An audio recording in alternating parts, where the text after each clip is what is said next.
Hello everybody, my name is Brandon. Welcome back to the channel. I'm here today to share with you guys some movie reviews. So last year, you guys might remember, I used to do all of the movies I watched in 1 month in one super long video. But not only was that difficult to film, it was also difficult for you guys to sit down and watch, I'm sure. At least for the majority of you. Some of you I know always say, don't worry about length, it doesn't matter, I treat it as a podcast, and I really appreciate that. But for the vast majority of my subscribers, if it's a 45-minute video, that might just be a little bit too much to devote to your time to. So I totally understand that. And in that vein, I decided that this year I want to break up these videos into more videos, but shorter videos. So for example, today I'm going to talk about 5 different movies that I watched relatively recently here. And I'm going to try to theme these as best as possible. So today it happens to be all Marvel superhero movies. So I think all but one is actually part of the Marvel Cinematic Universe. The other one is technically not, but that's okay. It's all Marvel superhero movies, so it all fits. But I also have like horror movies coming up next, I believe, and then my TBW catch-up. So these might not be totally related films, but some way, somehow, I will try to make them at least feel like they are themed together. So that's what I hope to do in 2021, and this is kind of the first example of that. So I am really excited to talk to you guys about these 5 Marvel films because they were all dang enjoyable. So I'm really excited to share my thoughts with you guys. So we got 5 movies to talk about today, so let's not waste any time at all. Let's dive right in. First up on the agenda today is going to be the 2017 film Spider-Man Into the Spider-Verse. And this one actually has 3 directors. I have to look because I can never remember their names, but it's Rodney Rotham, Bob Persichetti, and Peter Ramsey. I couldn't remember it, and I can't really read. It's on the back here, but it's so small, so I couldn't read it. But anyway, this is one that had so much hype going into it. Like, everybody talks about how great this movie is. And actually, this one's on 4K, and all 5 of the movies I'm going to talk about today were all on 4K. So I will definitely give my thoughts on the 4K presentations as well as we go through these. But yeah, this one is basically the story of Miles Morales, who is a teenager from Brooklyn trying to navigate being, Spider-Man and being a teenager going to high school. So what's unique about this one is that you get all these different Spider people. So I think this was the Peter Parker Spider-Man. This is Spider-Gwen, I think her name was. You also get like Spider-Ham in here as well, amongst others. So as someone who has never spent any time with the Miles Morales Spider-Man run in comic book form, this was all brand new to me and just so much fun. I loved watching all these different Spider people come into play. Like, it was a blast. And the world that they create for Miles is fantastic. Like, it's more of a like hip hop pop world, and the music, the soundtrack plays to that. Like, it's unlike anything, you don't typically see in the MCU, which this is not an MCU film as far as I know. It's something separate, but it's a completely different universe, and it's such a fun one. Like, I'm so glad. Like, this kind of gives a good idea. Like, look at the disc artwork here on the 4K disc. Like, graffiti plays a big part of this. Miles and his uncle like to do graffiti together. They're artists, and that's, how they showcase their art. You can see this one as well. Like, just really great disc artwork that really showcases kind of the world that this Into the Spider-Verse is taking place in, and it's so much fun to watch. The characters we meet along the way just really are what drive this movie forward and what made it so special to me. You get obviously Miles Morales, who is fantastic, and he has like the coolest Spider-Man suit I've ever seen. I really want to read his comic book run now, and frankly, I want to read Spider-Gwen. Like, I want to read all of these people's runs, because they're just so much fun. I love the chemistry that the 3 characters, like, these are our main 3, I would say. The chemistry they have together is just awesome right from the get-go. Like, they are such a fantastic team to watch as they go through, and basically what they're trying to do is they're going against Kingpin, who frankly I had no idea was even in like the Spider-Man realm. I know Kingpin from Daredevil. I didn't know he was, a villain from Spider-Man also, so I learned that as well while I was watching this. But yeah, it was just a blast. And I think Kingpin is drawn so like over the top. He's so funny to look at, and it's just a blast to watch. So the 4K disc on this, like, this shot right to the top of my list of my favorite 4K discs, because it is amazing. The use of color is bar none better than anything I've ever watched in Dolby Vision. It just looked fantastic. On top of that, there is a Dolby Atmos track on this, and it sounds really, really good. Like, I can remember specifically there was a part where one of the Spider-Man was at the top of a building doing something to one that was on the ground or a little bit further down, and it sounded like it was, above you coming down. Like, it sounded really good. So it's very immersive. I really enjoyed the Atmos track on this, but really the Dolby Vision is what stands out on this disc. So if you have access to a Dolby Vision television, this is a disc to test out your system with, because it looks so good. This is an excellent disc with an awesome movie. This was one that the hype for this was absurd, but it still surpassed it by every stretch of the imagination. So I loved this movie. I ended up giving Spider-Man Into the Spider-Verse from 2017 5 out of 5 stars. Next up is another Spider-Man movie, but this time we're going to move into the MCU. We have from 2017, Spider-Man Homecoming, and this one was directed by John Watts. So this is one that also had a lot of hype going into it. Everyone talks about how good this film was. And they're right. This is awesome. So I really enjoyed Tom Holland's Spider-Man in, Captain America Civil War. I thought he was hilarious. I really enjoyed him. And so I was really excited to finally spend time in his world with Spider-Man Homecoming, and it didn't disappoint at all. The chemistry between Tom Holland and Robert Downey Jr. I thought was just fantastic. They play off each other really well. Jr. is playing that super sarcastic Tony Stark, as he always has, and then there's just this young, excited to be there, naive Peter Parker with Tom Holland, and he does such a fantastic job with it.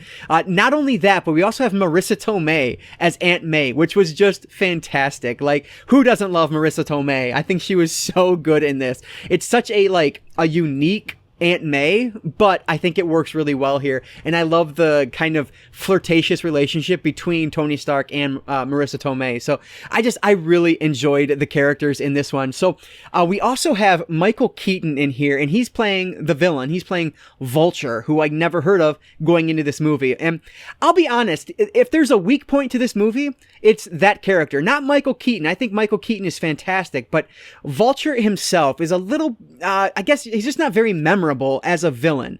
So if there is a weak point to this, it has to be Vulture. I think he does fine, and really it doesn't, that's not even what the main point of the story is. It's really trying to get Peter Parker into, this Avengers team. And so that they do that part really well, and it's kind of just Vulture's kind of there as almost a side story is what it felt like. But that side story kind of pays off at the end with just some fun things that I didn't see coming, and so I really like that as well. But this is another one. This 4K, I always spin these around, and then when I'm editing it, I'm like, man, that's annoying. Stop turning it. But anyway, this is another one where the 4K disc just looked awesome. Like, I cannot recommend this 4K disc enough. It didn't pop quite as much as Into the Spider-Verse, but you're talking an animated film versus a live action, so it's just going to be a little bit different in that sense. But very happy I decided to pick this one up relatively recently again. I think it was sometime around Black Friday, and it was definitely worth it. So Spider-Man Homecoming, I thoroughly enjoyed. One thing I didn't mention is his buddy. I don't know his buddy's name at all, but it's like Peter Parker's best friend. He was hilarious. He was just cracking me up. I think it's such a genuine and sweet character. I loved it so much. So I think they play off each other really well as well. So this was just a thoroughly enjoyable superhero movie. So I ended up giving Spider-Man Homecoming from 2017 4.5 out of 5 stars. Next up in the MCU is Black Panther from 2018, and this was directed by Ryan Coogler, and this one is actually the Best Buy exclusive steelbook on 4K, which just looks gorgeous. I tend to keep the J cards on as long as I can, just for runtimes and things like that, but yeah, this steelbook looks really cool. But anyway, so this is the story of Black Panther. Obviously, tragedy struck in whatever it was before. I guess it was Civil War. And so Prince T'Challa is now taking over the throne, but he is his role is kind of being challenged by some of the tribesmen on his in his homeland, and so things go from there. But obviously the bigger picture, of course, is the war that's taking place, and T'Challa trying to basically stay out of it.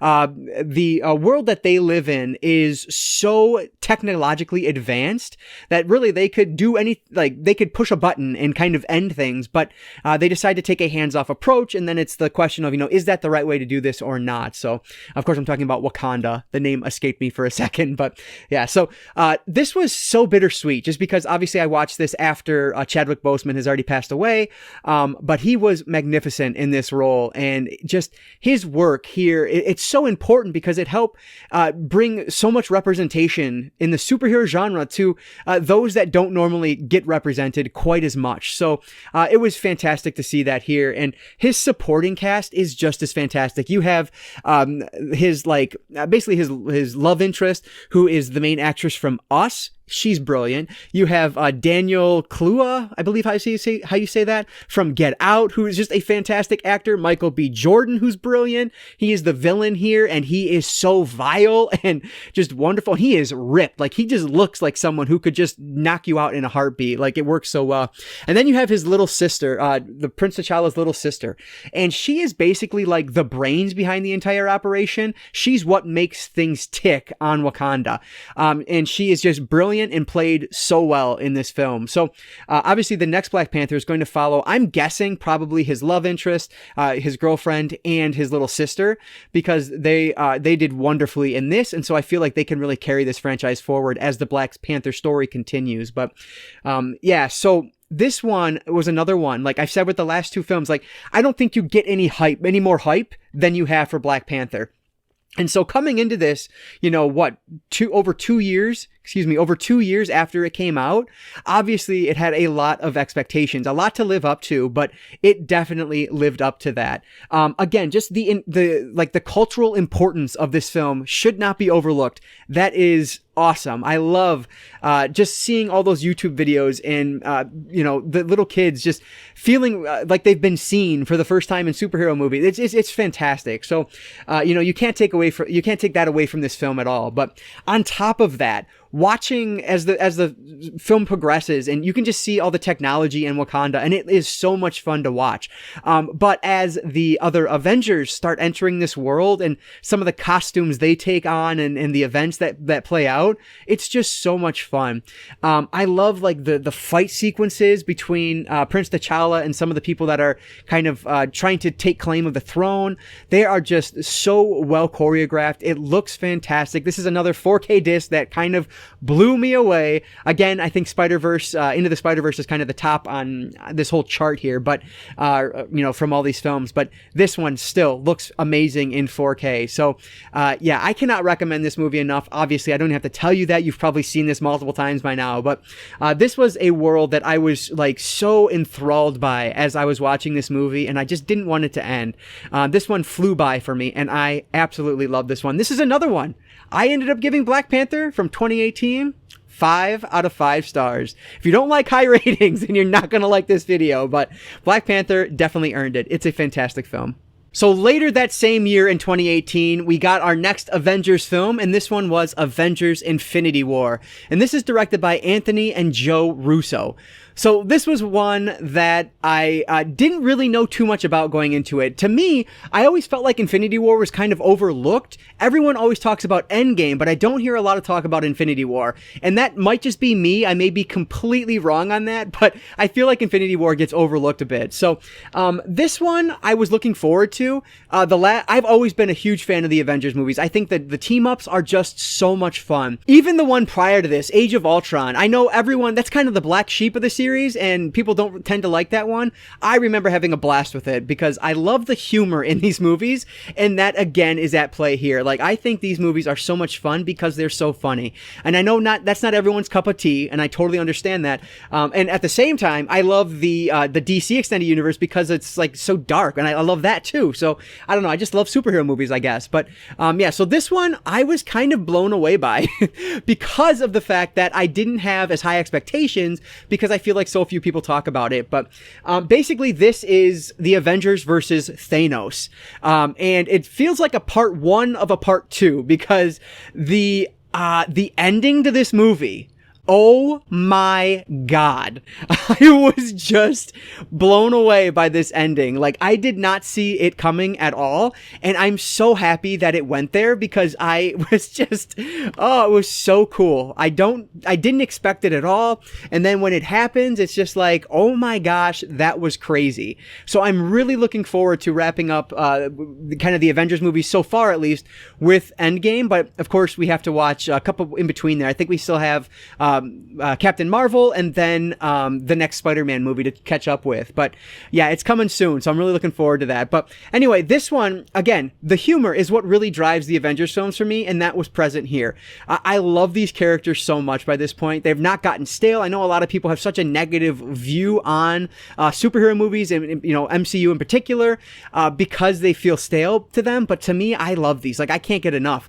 Infinity War has some amazing visuals because you're kind of going into that like intergalactic, I forget what there's a certain term I know from the comic books that I can't think of right now, but you're going into a like, you know, you're in space a lot, and just the color spectrum that you see in space is awesome.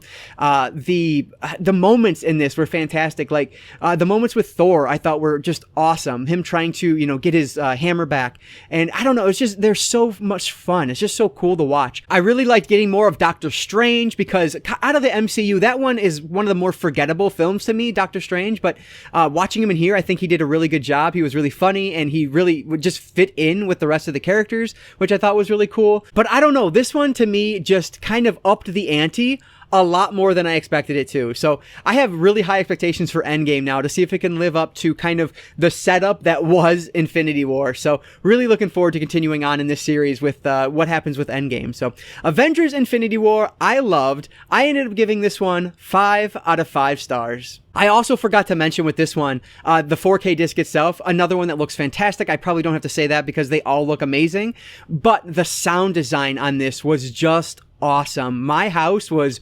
rumbling with some of these battle sequences. So this is one that the picture looks great, but really pick it up for the sound quality alone. Like, it's worth the cost of the price of admission. So definitely recommend the 4K disc on this one as well. Wrapping up the MCU for today, we have Ant-Man and the Wasp from 2018, directed by Peyton Reed.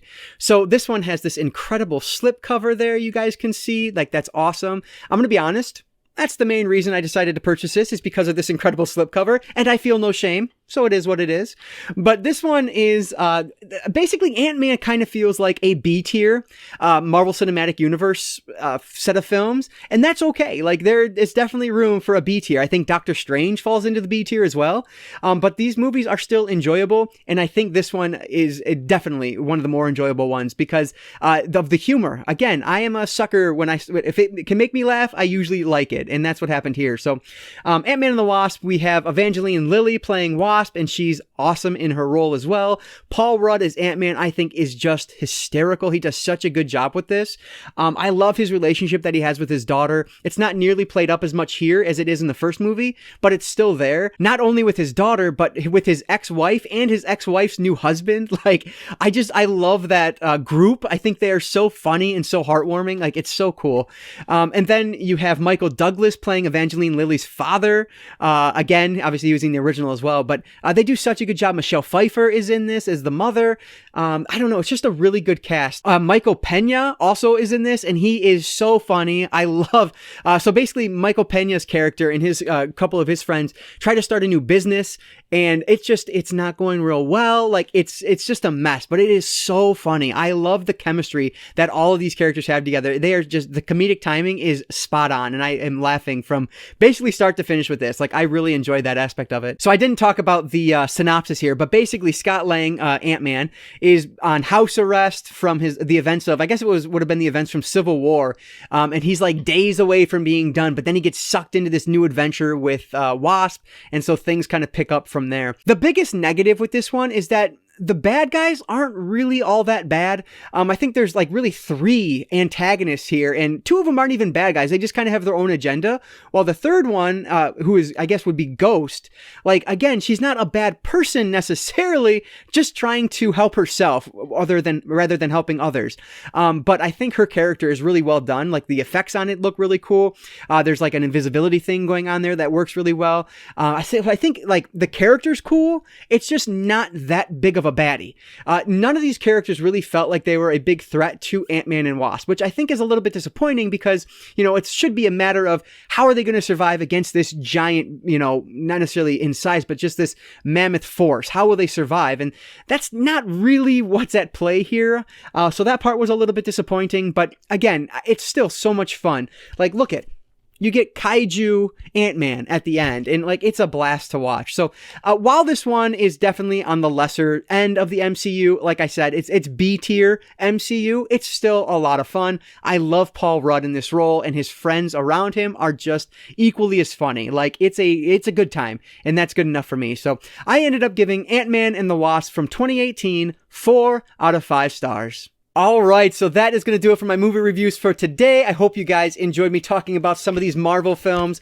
Obviously, I am a big Marvel mark when it comes to their MCU. I really enjoy it. Even if it's not MCU, I still tend to like them. So, yes, these were higher rated films, but hey, sometimes that's just the way it goes. So, let me know down in the comments below, are you guys tired of these superhero movies, or do you love them like I do? I'd love to hear from you guys, and let me know your thoughts on these ones in particular. What were your favorites? What were your least favorites? Let me know down in the comments below, because I love having more of a conversation with you guys down there.